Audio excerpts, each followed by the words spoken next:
लेकिन विमलेंदु झा जी, आपसे मैं समझना चाहूंगी, मोनिका मैं आऊंगी आपके पास अभी दोबारा, लेकिन चर्चा की शुरुआत करते हैं विमलेंदु झा जी का। जरा मैं रुक करती हूं यहां पर। विमलेंदु झा जी, क्या डिमोलिशन ही एक सॉल्यूशन है?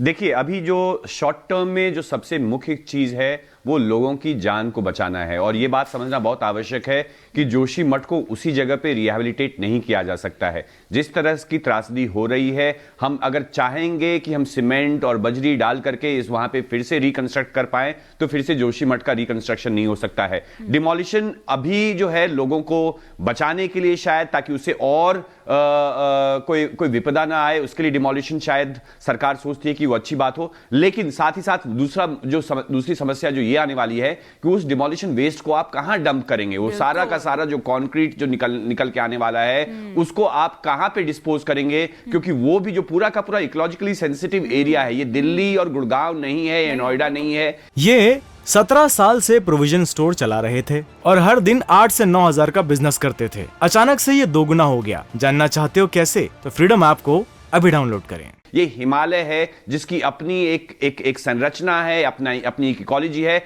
और हम जैसा हर बार कहते हैं कि सन 76 से लगभग 50 वर्षों से अनेक रिपोर्ट्स, आज जो आप साइंटिफिक स्टडीज के बारे में बात कर रहे थे, ये सारी साइंटिफिक स्टडीज हो चुकी हैं, अनेकों बार, दर्जनों बार हो चुकी हैं, लेकिन उन सबों को नकार करके सरकार और लोग और व्यापार सब बढ़ता गया, जिसके कारण ऐसी स्थिति है कि 50,000 से ज्यादा लोगों की जिंदगी, लाइफ और लाइवलीहुड दोनों खतरे में है। और मैं जो बार बार कहता हूं कि ये स्थिति सिर्फ जोशीमठ की नहीं है, लद्दाख से लेकर के अरुणाचल प्रदेश तक ऐसी स्थिति होगी अगर हम इस पागलपन, इस विकास के जो अंधाधुंध विकास की जो परिकल्पना करके हम आगे बढ़ते जा रहे हैं, जिस तरह की रोडों की खुदाई कर रहे हैं, जिस तरह से हम बांध बना रहे हैं। हमें बिजली की आवश्यकता है, लेकिन उससे ज्यादा जिंदगी की आवश्यकता है। वो समझ बनाना सरकारी तंत्र के अंदर या फिर हमारे समाज तंत्र के अंदर वो बहुत ही जरूरी है। सारे साइंटिस्ट बार बार ये बात कह चुके हैं कि हिमालय में आप, जो कि एक यंग पहाड़ है, सेडिमेंट्री रॉक का एक सेटलमेंट है, उसमें इस कदर का कंस्ट्रक्शन,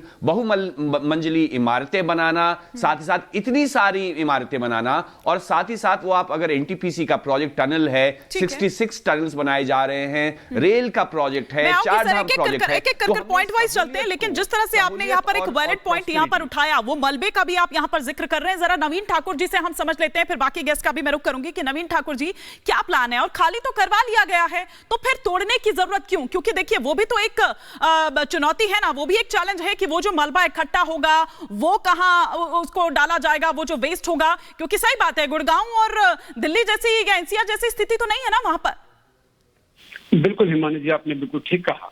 देखिए, सरकार सभी वैज्ञानिक और तकनीकी पहलुओं के साथ ही उपाय कर रही है। हमने जोशीमठ को 3 जोनों में बांट दिया है, danger zone, buffer zone, safe zone. सबसे पहला काम हमने डेंजर जोन में जो हमारे मकान थे, जो 678 मकान हमने चिन्हित किए थे, उनसे लोगों का पुनर्वास जरूरी था, उनको निकालने का, डेंजर जोन वाले मकानों से लोगों को निकालने का हमने काम शुरू किया है।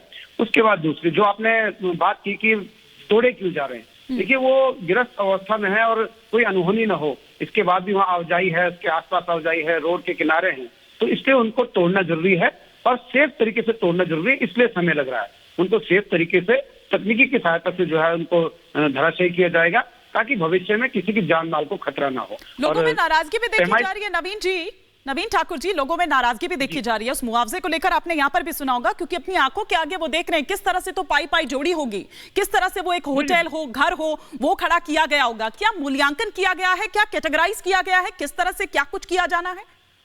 बिल्कुल हिमानी जी, हमने लोक निर्माण विभाग की टीम, पीडब्ल्यू की टीम लगातार जो है सभी मकानों की पैमाइश कर रही है, ताकि उनको उचित मुआवजा मिल सके।